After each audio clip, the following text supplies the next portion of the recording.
Alright, so what I do is very different because I take care of children. So actually my domain of expertise is below 18. Above 18 I actually have no interest. Okay. I'm always interested in the development of children.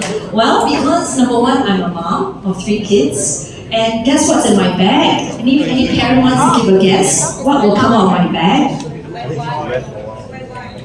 Oh gosh, yes, wet wipes, you got it. Anything else? Snacks. Anything else? Yeah, oh, water bottle. Yeah, I've got a pencil case. Oh look. I've got dice. I've got little tokens. And I've got labu stickers. Okay? Yeah. And the reason why I've got so many things is I don't just take care of my own children, I take care of other people's children. One of our children in our care happens to be in the foster service. So we work with child protection and we also work with social service agencies. We refer children by psychologists as well. And the thing about children is that we tend to pass them from people to people in our country. And unfortunately, children don't like to be passed around like programs. They don't do very well. So in my care of children, when I care for my children, something that I focus on is attachment. So if you've heard of attachment theory, it's very formative and powerful. It's how the children feel around you and how they feel safe around you. And if you get that fundamentals right, you probably get a very healthy adult. All right? Human children grow to be human adults. So if you don't look at how human children develop, you're going to be wondering why adults behave in a certain way.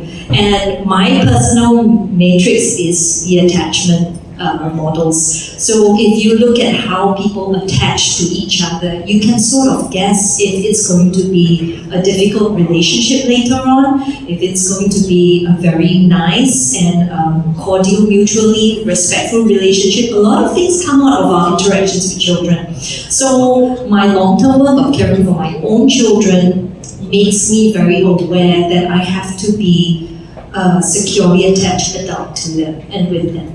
And same thing when I care for other children that come into contact with me, is that I don't leave them.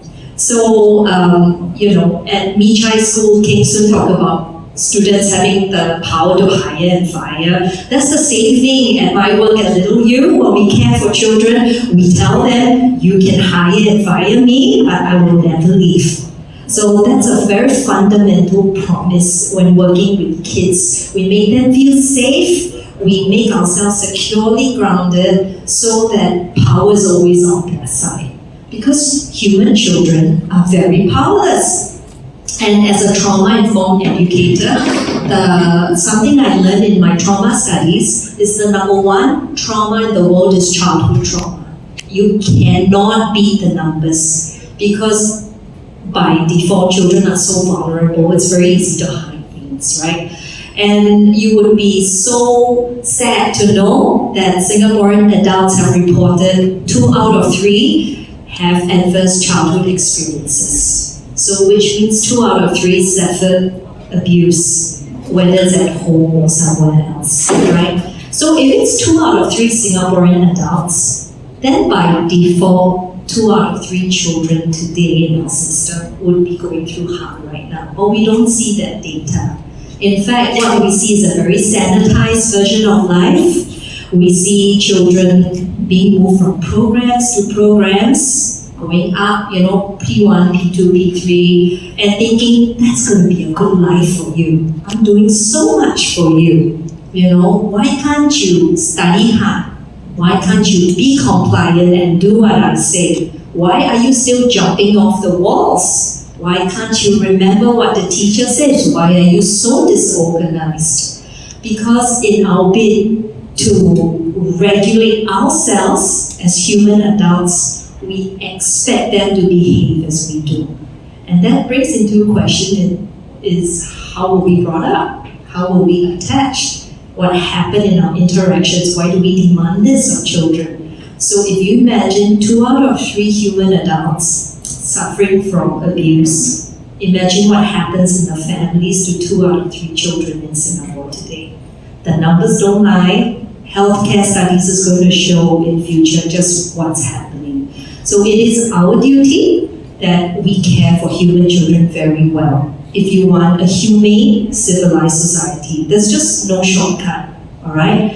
And what happens in the interactions at home and at school is going to have a huge consequence in the politics of the land, right? Because human children either spend time at school or at home. Sure, they play, but Singaporean children don't play very much, right? So you're going to see like a huge wave of like disconnect and a lot of things that's happening. All right, why am I talking about all this? Because besides caring and homeschooling for my kids and caring for other people's kids, I do have beef with how we bring up children in Singapore.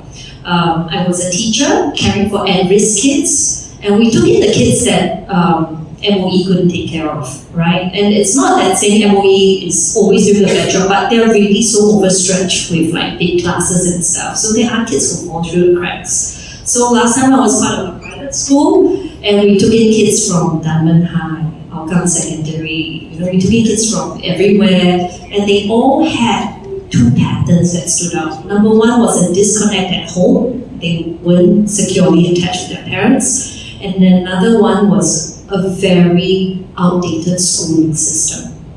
So when you are brought up not to know yourself and not to love yourself, and you are asked to do things in a system that asks you to comply and behave, something is going to give, right? So while taking care of those kids, when I was a teacher, I taught O-level English. And we did our best. We really loved on the kids. We had kids who were on drugs. We had kids who had teen pregnancy, and we loved them. No school uniforms, no nothing, but we say, we'll just spend time with you. It was the best treatment ever. Within 2 years, we got kids off drugs. Within 2 years, we got kids off remand. It was really, really nice. But they couldn't survive back in the mainstream system. They were with us 2 years, they did so well, and then after that, one of my kids jumped, right? It's so sad, because they couldn't find that loving environment that they felt in our system back in the mainstream. So there's this mistaken idea that when kids are struggling, you take them out for a while, treat them, and then push them back in the mainstream. Actually, we're not solving the problem. The mainstream system has to change, because that's what they're facing, and that's not good for them. So I saw firsthand how we put in 100% of our effort, and we got 40% back. It was such a dismal number. A lot of my kids that I taught now, I mean, they are TikTok influencers, they are like moms and dads, but I would get the occasional, hey, Miss Dawn, how are you doing? And then I'll get a dick pic, and it's because he's like injecting himself with meth, and I'm like, this is so sad. This is so sad, because whatever we did for you couldn't help you out, because the society hasn't changed, right? So socially, I saw systematically there was an issue with the entire education system. It's not wired to teach the whole child. It's wired to tell the child to comply and then get on with it. And that creates huge failures in logic, that creates huge failures of interaction. And it produces something in academic literature called narcissistic education system, right? So if you've come across the word narcissistic, it's self-aggrandizing, it's very selfish, it's all about taking, and it's actually a clear psychological, pathological issue.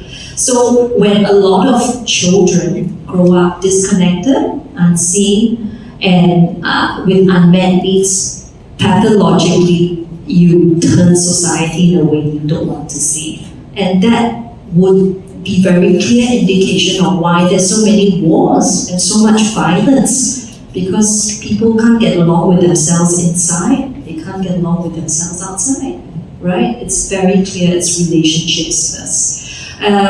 Well, when I was homeschooling, I thought, okay, now that my kid's out of the system, I can bring them up. But guess what? MOE says, I'm not going to give you a permit unless you're a graduate. Non-graduates don't get permits to homeschool. That's number one. Well, luckily I got a degree. My husband only has PSLE. They should have told me earlier, then I'll choose a degree spouse, right? Yeah, so they said to us that my husband can't be a homeschooling parent because he does not have a degree.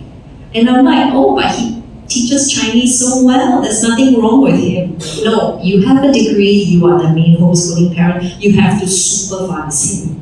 I thought that was so condescending. Yeah, that's one. And secondly is homeschool children have to get G3 or like the express mark in order to continue homeschooling into the secondary school years. So they penalize you for choosing to take them out of the MOE system, and you have to show that your homeschool children can score express marks to pass the PSLE, not even foundation. And so there will be kids that will miss the mark by one, and then MOE will send a letter that says, you need to take PSLE. That's so condescending.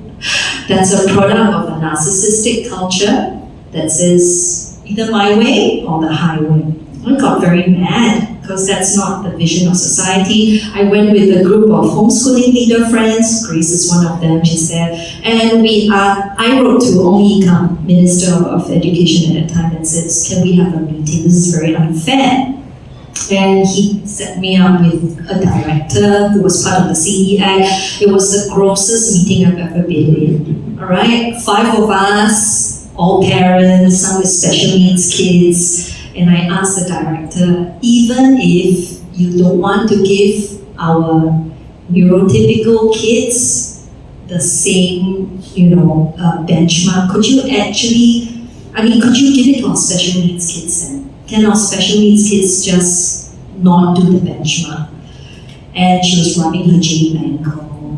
And then she told me a story about school assembly story about how this son did the father wrong and had to say sorry to the father. Again, it was very condescending. And then at the end, she was like, this is legality. We can't change anything. Yeah, and that got me so mad. I was like, oh, you can't even let special needs kids off. This is really bad. So I got political. And I wrote a book. You can get the book outside. But it was because of that I got really mad. Like, how can our children be treated like this? So I started researching about the education history, policies in Singapore, and I started looking at the history of education. And I'm history trained, so this is fun for me. I'm going inside all the way from like agricultural state all the way to that. And I found that things were very murky in history when it came to education policies. There was very poor, absolutely no child developmental guidelines. It was all about what people wanted to do to children at that time. And so the British had this very bad psychology that says by 11 plus years old you can tell when they're going to be, like whether they're going to be amazing or not. 11 plus their IQ. So we took the 11 plus exams, and it's called the PSLE now, right? Because it's just pegged to like, if you can, by 11 plus, if they can prove they're smart, you want them for the civil service. Yeah, so my book debunked everything, because all I wanted to say was, can you just look at the kid and teach the whole child? I've seen the best and I've seen the worst. Kids do really well